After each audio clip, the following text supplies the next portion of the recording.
What is up guys, Max here, and welcome back to another quick and easy Photoshop tutorial.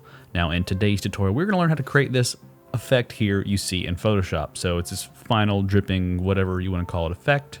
Here's the final piece, and then here is the original. As you can see, it's just a guy standing here like this. Now, as always, right before we get started, be sure to subscribe to the channel, hit the notification bell to stay up to date on all the content. You can also check out the Discord, Instagram, and Twitter channel, all linked down below. And if you like this song you're currently listening to, you can also sign up for a 30-day free trial to Epidemic Sound. So you can also have cool music for your videos too, all linked down below. So let's get started. Now, real quick before we get started, be sure to download the PSD to follow along. It'll be this background of this guy cut out. Now, if you're working on a different photo, you'll need to cut your subject out from your background like I did here. But if you're following the tutorial, just download this PSD down below and follow along. Okay, now that we have our person cut out of the background, we want to create the dripping effect. So let's go ahead and do that. So with your layer 1 selected, which is this guy, go down to the bottom here and click the mask. It's going to create a mask for this guy. Now, we are using Photoshop brushes today, so you'll see a couple more links down below where you can download some Photoshop brushes that I'm using. Here's a brush right here that we are using today. And as always, download these brushes, extract the files. It looks just like this. Hit the paintbrush tool right here, drop down on this, drop down on the little gear icon, go to import brushes, and then import those files. I will leave a couple of brush links down below. They're all free. Download them and install them. Okay, now that we have the mask made and the Photoshop brushes installed, we want to start painting on this mask. So what we can do is actually grab our brush tool, drop down on here, and grab the circle. What this is going to do is allow us to paint on this guy, and make sure the brush is black right here. And when we paint over him, it's going to erase most of him. Now what we can do is drop down on our brushes. Let's scroll down to the 20 spray brushes that we just installed, and then click Spray 18. Now it's this. Now let's flip it over to white. Actually paint him back. We're going to give him this nice drawled paint right here.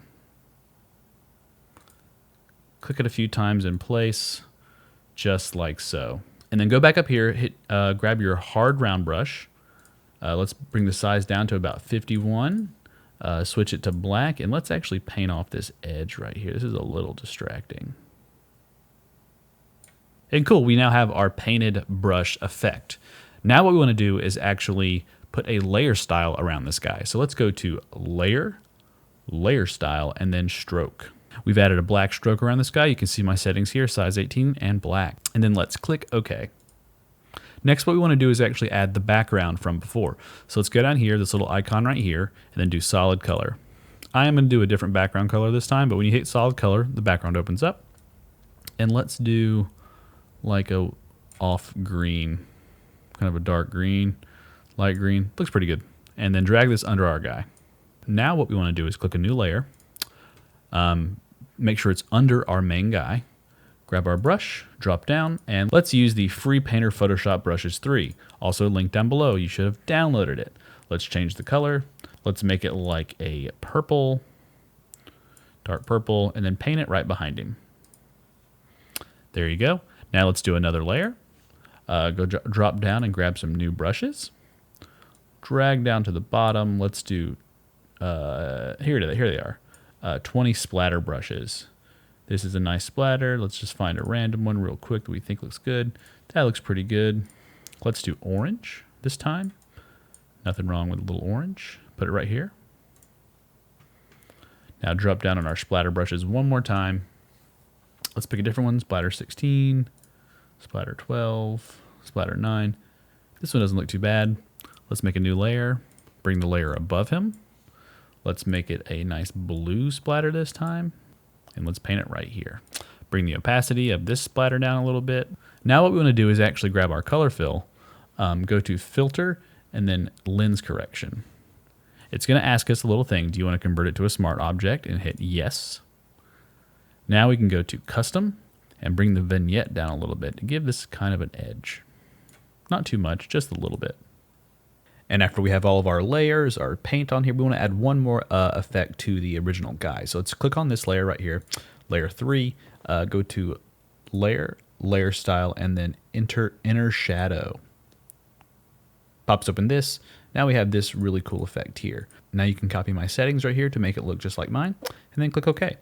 Next step is to highlight every single layer in this whole thing, and then right click and then convert to Smart Object. From here we can hit Filter, Camera Raw Filter, and now we can affect the photo. Let's increase the saturation a little bit. Let's increase the clarity a little bit.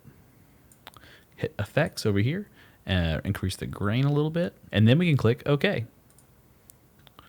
Just like so. From here, you can actually crop the photo. Just grab your crop tool right here on the left, bring this up a little bit, bring this down a little bit, and then click the check mark. From here, we can see this is our new piece, and here is our original piece. They're a little different. I had the positioning a little different. Maybe the grain was a little different in this one. But depending on your liking and your style, you can change it up and make it up as you go. As always, guys, I'm Max. Thank you for watching this video. Thank you for being a part of the channel. If you are new to the channel, feel free to like and subscribe. Other than that, I guess I'll catch you guys in the next video.